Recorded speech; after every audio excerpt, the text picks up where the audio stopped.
Hey, welcome to day 14 of the X Challenge, the last day of this multiplication challenge, and we're multiplying fast to 8,000 people. If we did this challenge correctly, 8,000 people could be a part of what we're doing today.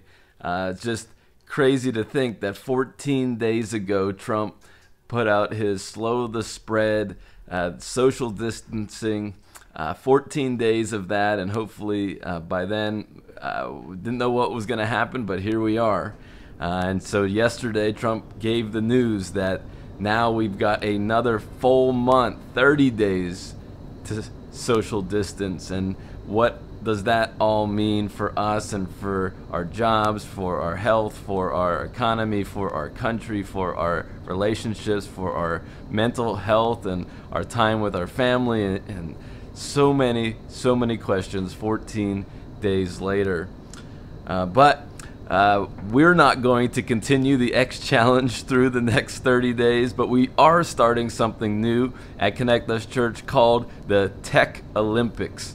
The Tech Olympics is every day there will be a new daily challenge for you to participate in, you and your friends or your family, and it's something fun and a chance to win prizes. So engage with Connect Us Church online and stay up to date with everything going on through all the different modes of communication. And so that's what this challenge is all about. Check it out. Everyone can participate. Everyone can win. Every day this week at 10 a.m. a new challenge will be shared with you on a different communication platform. Complete the challenge for a chance to win prizes. Join, like, subscribe, follow, download via the links to hear about the daily challenge first. On Monday, join the Connect Us Family Facebook group to hear about the challenge first. Tuesday, follow on Instagram. Wednesday, join the email list. Thursday, download the app. Friday, subscribe to the podcast. Saturday, follow on Twitter. And on Sunday, 10 a.m. and 6 o'clock p.m., join us for Vision Night. Technology has always been important to reach people, but now more than ever. A like, share, or comment really makes a difference and is a great way to share the good news about Jesus and connect someone to God's next step for their life. Don't miss out on any communication via all these different platforms and share them with someone. You never know who on your timeline will be blessed by what you share. Hey, so we're going to have lots of fun together. We value having fun at Connect Us Church, and we want to do that, but this has been such a unique time in our world, in our history, in where we're at as a people and also as a church. And so many churches are having to rethink, what does it mean, and what does it mean to be a church, and what do we do as followers of Jesus? And we've been thinking about the same thing on this challenge and trying to make the most of every opportunity that God gives us to do what He wants us to do, to honor Him, to love and serve others. And just has made me think about, well, what did the church do in situations like this in the past? How did they respond? And so if you do a quick search through church history on Ask Google, you'll find a couple quotes that I just want to read to you as we finish up our time here with the X Challenge. Here's a quote. It says, "Most of our brother Christians showed unbounded love and loyalty, never sparing themselves and thinking only of one another. Heedless of danger, they took charge of the sick, attending to their every need and ministering to them in Christ, and with them departed this life serenely happy. For they were infected by others with the disease, drawing on themselves the sickness of their neighbors and cheerfully accepting their pains. Many, in nursing and curing others, transferred their death to themselves and died in their stead." In the early parts of the church, in the few hundreds AD, there was no hospitals, and the Christians took care of those who were sick. And as they did that, not afraid of death, they themselves would get sick a lot of times. And Man, yeah, a challenge to us today as those that are followers of Jesus as they were. Do we have that type of faith and that type of love and that type of care? It caused the message of Jesus to spread quickly, multiply quickly throughout the world back then. And how are we responding today? Another quote: all day long, some of them, the Christians, tended to the dying and to their burial, countless numbers with no one to care for them. Others gathered together from all parts of the city, a multitude of those withered from famine, and distributed bread to them all.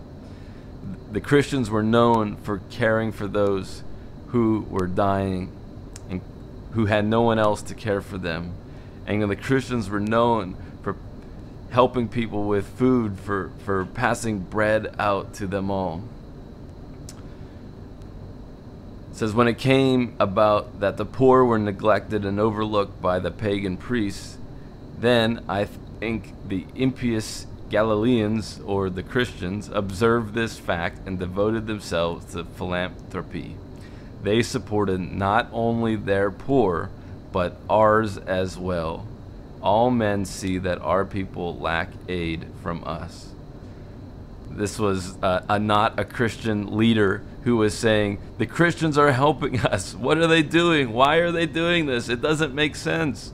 They should be helping their own people, and they are, but now they're helping us. That really stood out, that really made a difference and an impact on their world. And again, I wonder, how have we done in this challenge? How will we do in the next 30 days as we love and care for those people God has placed in our life, and maybe reaching out to people that we haven't yet met, haven't yet come across their path, because we're trying to connect with other people. We're caring for all people. All people are important. All people are valued by God. All people is important to reach out to. So just some challenging thoughts. And as we've gone through this X challenge, it's been a great kind of case study into leadership, into ministry. And really, I was thinking there was two main things that I learned through our time together. The first is the rate of multiplication.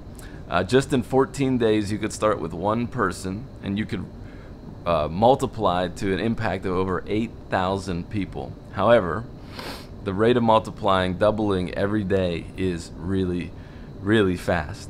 The coronavirus, was said to have spread, or is spreading at a doubling every 3 days or so. And if a virus that just passes on through the air, and you don't really have a choice in the matter, takes 3 days to double, to multiply. A message like this takes probably longer than that, unfortunately. And I think we saw that through this challenge. It's hard to have conversations with people. It's hard to get in touch with them. You send them a text, you give them a call, you show up at their house, you talk about life, and you don't get as far as you want to get.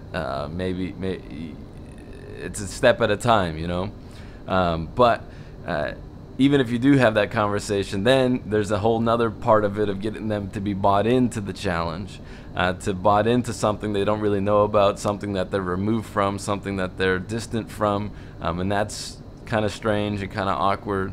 And then you throw that reporting feature on top of it, because it's really the only way to know how we did.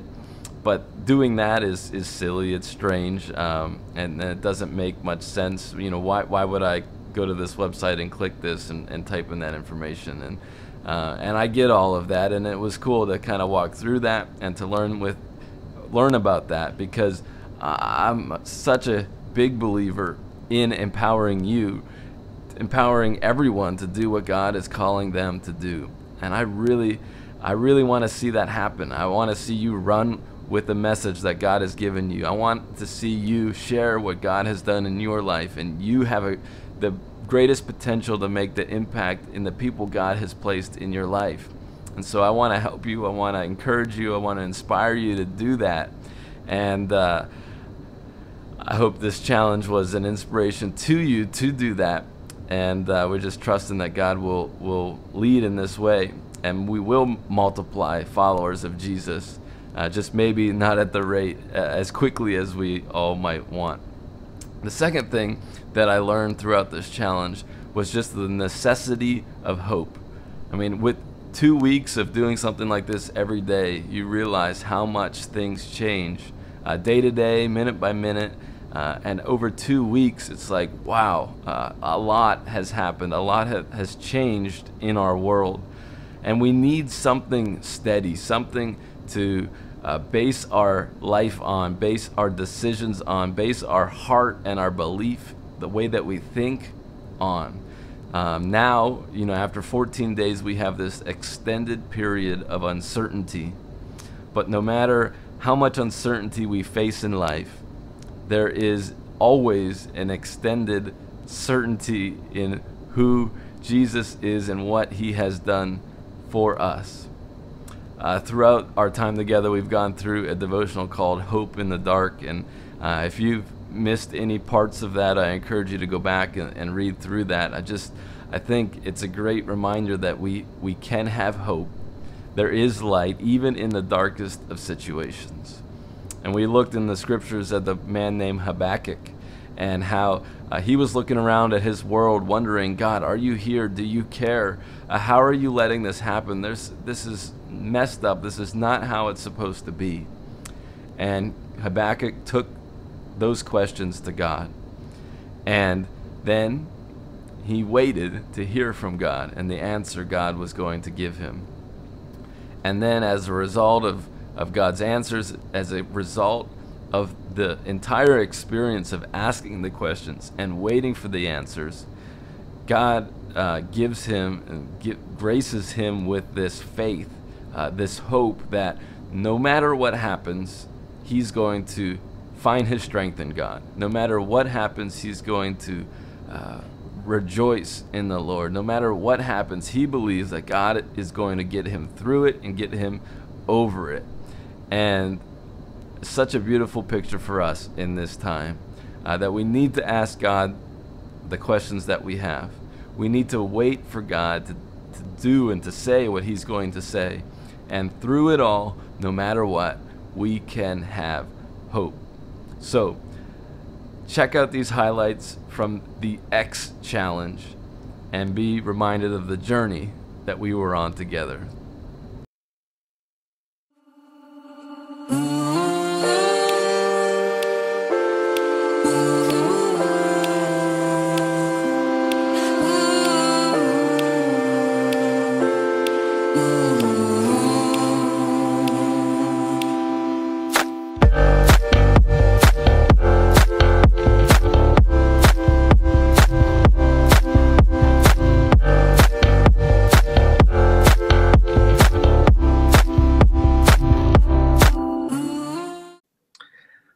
Hey, good morning, everybody. It's 10:15 a.m. on March 17th, and today is the first day of the Pennsylvania state shutdown, I guess they're calling it, sort of, where non-essential businesses are being shut down for 2 weeks. And so it's a little bit of a crazy time, of course, and maybe you're home or working or spending time with your kids or sitting at your house watching Netflix or doing something. There's a lot of things going on, and there's so much that can be thought of in this moments like this. And we wonder where God is in all of it. We wonder if he's listening, and if he's listening, does he care? And if he cares, then why doesn't he do anything? Those are all really, really good questions, and those are important questions to ask. And remember, the X Challenge is a 14-day multiplication movement of people connecting with others and sharing the hope of Jesus with them. And so it is way more. This challenge is way more. Being a follower of Jesus is way more than just showing up at a specific time and place to listen to something. We were so used to going to a church building to listen to a sermon and to, participate in a worship service. And now it's like, oh, we can't do that anymore. It's more than just showing up at 10 o'clock and watching a live stream video. This challenge is all about encouraging you to have a conversation with somebody and then be intentional about connecting in a community where we're in this together. Just a thing that I thought was really helpful to those that want to be contagious disciple makers. The author writes, he's talking about prayer here. Instead of recruiting people to pray for me, I would pray for them, he writes. I took a piece of paper and numbered it 1 to 30. Beside each number, I wrote the name of a Christian friend. Next, I looked at my calendar. It was the 12th of the month, so I called the number 12 on my list. When I called, I said something like this: "Hey, Landis, you are on my prayer calendar today. That means I'm going to be praying for you throughout the day. Is there anything specific you'd like me to talk with God about on your behalf today?" In this case, I was the first person to pray for him like this. Shocked, he thanked me and told me something on his heart that day. Then I asked, "Do you have time to pray right now?" He did, so I prayed with him. When we finished, he thanked me again and we ended our conversation. The whole exchange took 5 to 10 minutes. The next day, the 13th, I called number 13 on my list, and so on. By the end of the month, I had spent a total of 150 to 300 minutes praying with others. I listened to the needs of 30 people. I prayed for 30 people. I encouraged 30 people. We developed deeper relationship because we prayed together. When I can't call them, I text them. If email works better, I email them. When I email or text, I write out my prayers. Writing my prayers keeps me accountable to actually pray for them, and when they read my prayer, they know they were prayed for. If you want to be a disciple maker, develop a life of prayer.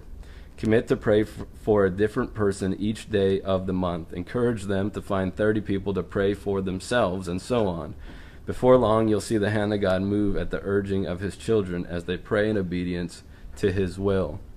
And it's just this idea that if you can have 30 people that you're consistently praying for and connecting with and reaching out to, texting, emailing, calling, whatever the best mode of communication is, that makes a huge difference. But then the power and the multiplication effect is not just you doing that with 30 people, but you're inviting those 30 people to also do it. And that's where the challenge really lies.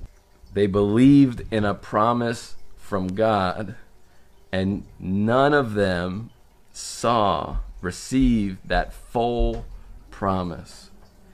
And here's the reason why. For God had something better in mind for us. And remind ourselves that we need one another. We need to have conversations with one another. We need to check in with one another, ask people good questions, listen to them, and share, what we're learning, what we're going through, what we're thinking about with one another. Hey, it's X Challenge Day 11. Time to have some fun with these Facebook Live filters. See, what is your foundation? Where do you make the decisions? Where do you go to sleep at night believing and trusting in? Do you do it on the news you read? Do you do it on the latest book you've read, the latest article? Do you make those decisions on what your emotions tell you, what you are thinking about, the latest conversations with your friends? There is one place where your hope and foundation should rest and should lie, and that will never, ever change. It's the one that you can be confident in, the one that you can rest in, the one that you can believe in, that will come through, that will keep the promise, that will set your life up to be all that it was designed and created to be. And that foundation is not a belief. That foundation is not a set of rules or regulations. That foundation is not something that you're a part of. It's not something that you can earn. That foundation is a person, the person of Jesus Christ. God blesses those who patiently endure testing and temptation, and afterward they will receive the crown of life that God has promised to those who love him. There is a struggle in faith. There is questioning in faith. There is doubting in faith. But solid faith that doesn't waver comes from a desire to have that type of faith, but not just a desire, but walking through difficult circumstances, walking through trials. And it's through that God develops a faith that is sure, that is solid, and that you can have hope even in the darkest of situations. Hey, thanks so much for being a part of the X Challenge. I hope you join us this week as part of the Tech Olympics. Let's see your fun. Let's see your engaging side and participating side. I love to talk with you, and I love to connect with you more. So we'll talk to you soon. Thanks again for tuning in to the X Challenge.